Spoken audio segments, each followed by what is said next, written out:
Insiden membabitkan seorang peniaga dan anggota penguat kuasa Majlis Bandaraya Ipoh di Taman Rasi Jaya menglembu di sini yang tular di media sosial selesai secara aman.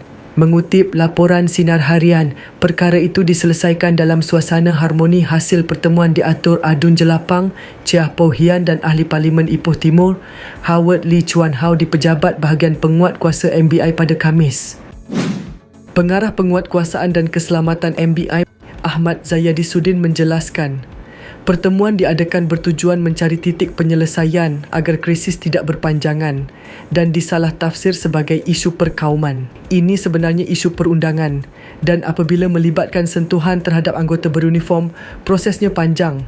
Namun, ia jarang berlaku di Ipoh. Proses penguatkuasaan ini lebih kepada mendidik masyarakat mengenai kesalahan dan kepatuhan terhadap undang-undang, katanya.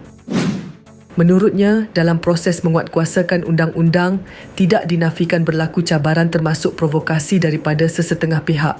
Jelasnya, keadaan itu juga menjadi ruang pembelajaran kepada MBI menangani situasi sedemikian. Kami akan menambah baik modul latihan supaya anggota lebih bersedia menghadapi pelbagai situasi di lapangan secara berhemah. Kita tidak mahu perkara seperti ini berulang.